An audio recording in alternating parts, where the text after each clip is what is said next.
Good evening. कैसे हैं सभी लोग? अच्छे होंगे, स्वस्थ होंगे और कल के एग्ज़ाम के एक्साइटमेंट में होंगे। इस बार बड़ी संख्या में छात्र नए हैं, तो स्वाभाविक है कि मुख्य परीक्षा के पहले हल्का-फुल्का तनाव की स्थिति भी बन रही होगी। और यह वह समय होता है जब आपको लगता है कि पिछले 4 महीने में जो भी पढ़ा है सब कुछ मैं भूल गया हूँ, कुछ भी याद नहीं आ रहा है, पता नहीं एग्ज़ाम में क्या होगा।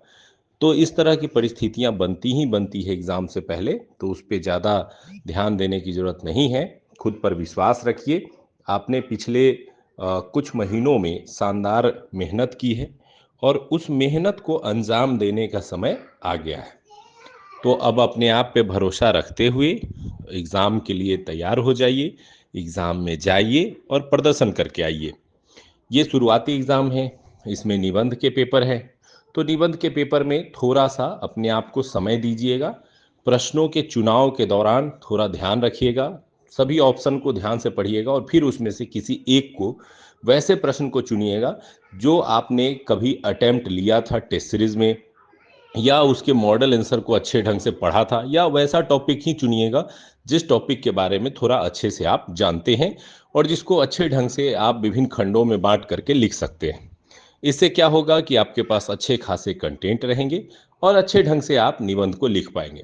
निबंध लिखने के लिए एक प्रश्न के लिए आपको 1 घंटे का समय मिलेगा, तो पूरे 1 घंटे नहीं लिखना है।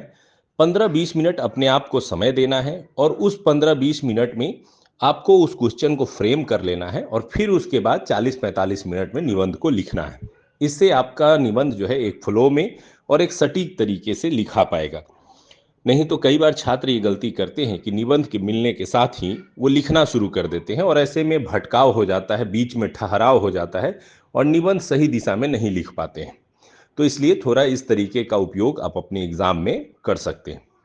इसके अलावा जीएस पेपर में जब जाएंगे, तो जो निबंध के पेपर के बाद का जो समय रहेगा, तो आप एक राउंड रिवीजन जरूर कर लीजिएगा।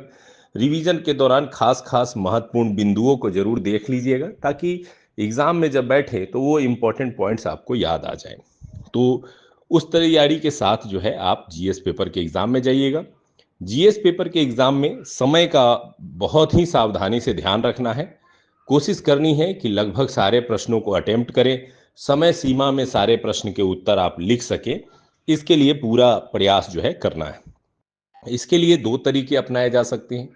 पहला तरीका जो सबसे महत्वपूर्ण है कि जो प्रश्न आपको आते हैं, पहले उन प्रश्नों को आप लिखेंगे, उसमें समय कम लगता है क्योंकि सोचना कम पड़ता है, याद कम करना पड़ता है।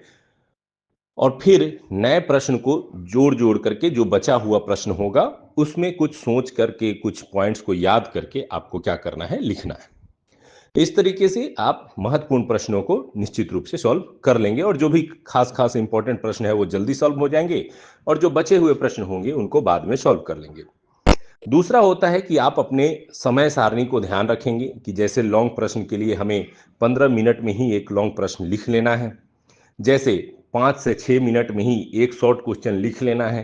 तो इस तरह के समय को बांध करके जो है आप अपने आप को उत्तर की ओर ले जाइए और फिर उसी टाइम के दौरान लिखने का पूरा प्रयास जरूर कीजिए। इसके अलावा यदि बात करें तो जीएस के दौरान डीआई के प्रश्नों को हल करने का प्रयास जरूर कीजिएगा और ज्योग्राफी, इकोनॉमिक्स, साइंस टेक जैसे प्रश्नों में मानचित्रों का प्रयोग, डाटा का प्रयोग और ग्राफ का प्रयोग ज़्यादा से ज़्यादा करने का प्रयास कीजिएगा। इससे भी आपके मार्क्स में काफ़ी वृद्धि और मजबूती मिलेगी। अब चूंकि ज़्यादा सुझाव और ज़्यादा सुधार की आवश्यकता नहीं है, इसलिए मैं सिर्फ एग्ज़ाम पॉइंट ऑफ व्यू पे बात कर रहा हूँ और एग्ज़ाम में कैसे आप बेहतर प्रदर्शन कर सकते हैं, क्योंकि पिछले 3-4 महीनों में आपने जोरदार मेहनत की है। आपने अलग-अलग विषयों के उत्तर लिखे हैं, आपने फुल टेस्ट के उत्तर लिखे हैं और इस दौरान अपने आप को कई बार आपने जांचा परखा है। अब इस जांच परख के बाद अब बारी है फाइनल सिलेक्शन की ओर बढ़ने की। एक मजबूती के साथ बिताया गया ये 4-5 दिन का आपका जो दौड़ है, ये आपको पहुंचा देगा इंटरव्यू के राउंड में। और इंटरव्यू एक ऐसा राउंड होता है जहां आप पहले रैंक से लेकर के सफलता तक कुछ भी प्राप्त कर सकते हैं। तो अब काफ़ी करीब हैं। आपको जो मेहनत करनी थी वो कर ली। अब उस मेहनत को अंजाम देने की बारी है और उसको अच्छे ढंग से आप अंजाम देने की पूरी कोशिश कीजिएगा। पूरे मेहनत से उसको प्रदर्शित करने का प्रयास कीजिएगा। आप सभी ने जो परिश्रम किया है उसके लिए अपने ऊपर विश्वास रखिएगा और किसी भी तनाव और हड़बड़ाहट घबराहट से दूर रहते हुए सिर्फ टू द पॉइंट आंसर को लिखने का अभ्यास कीजिएगा। इसके अलावा रिवीजन के दौरान भी अनावश्यक नई चीजों को पढ़ने से बिल्कुल बचिएगा। अभी जो पढ़ा हुआ चीज है सिर्फ उसी को पॉइंट वाइज रिवीजन करने पर ध्यान दीजिएगा। नए चीजों को पढ़ने पर अपना समय खराब या बर्बाद नहीं करना है। आशा करेंगे कि आप सभी ने जो पूरी तैयारी की है उससे बेहतर प्रदर्शन करके अपनी सफलता सुनिश्चित करेंगे। पूरे इडुटेरिया परिवार की तरफ से आप सभी को ढेर सारी शुभकामनाएं और ऑल द बेस्ट।